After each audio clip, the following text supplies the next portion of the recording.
Good morning from Moscow, everyone. It's Thursday, May the 14th. Coming up, what do fish and dentists in Russia have in common?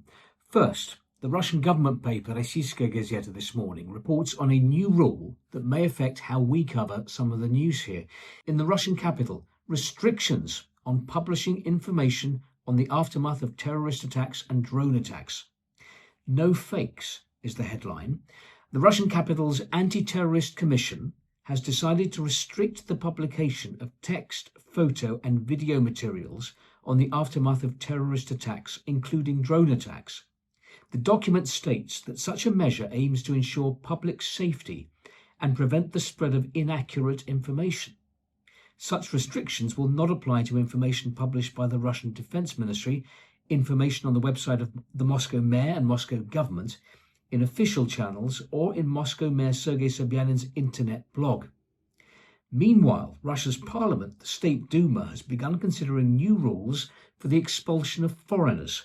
The Ministry of Internal Affairs plans to make the expulsion of foreigners the only possible punishment for 20 types of offence, including participation in unauthorised rallies, coercing workers to go on strike, abuse of freedom of the media, and petty hooliganism whilst disobeying the police. And from new laws to new governors, Kommersant reports that Vladimir Putin has appointed 2 new local governors in regions bordering Ukraine, Belgorod and Bryansk regions. Alexander Shuvayev in Belgorod and Yegor Kovalchuk in Bryansk.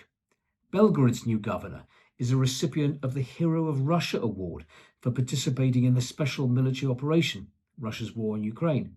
The new governor of Bryansk spent the last 2 years as Prime Minister of the Lugansk People's Republic, in other words, of Ukraine's Luhansk region that Moscow occupied and claims to have annexed. A political scientist concludes, these appointments are a clear display of the new priorities of personnel policy, where the main role is starting to be played by the factors of participation in the special military operation and work in the new territories. That phrase, new territories, is used by Russia to refer to Ukrainian territory Russia has seized and claims to have annexed. Izvestia reports that in Russia, the price of seafood has jumped between 10 and 40% in a year. And Nezavisima Gazeta reveals prices for dental services have increased by 20% in the last year. That's on average. The figures for Moscow are much higher. In 9 months, from June 2025 to March 2026, the cost of seeing a dentist in Moscow, whether state or private, jumped by 48%. Viedomosti reports that in 2025, 3/4 of large industrial companies in Russia saw their financial situation worsen. This will considerably reduce their possibilities for development and their contributions to the federal budget. Based on the latest predictions by Russia's Ministry for Economic Development, the Russian government paper summarizes the ruble will be stronger, inflation will be higher compared to the central bank's aim of 4%, and overall the economy will not be able to afford such growth as before. But good news in the joke section of Moskovsky Komsomolets. Well, sort of good news.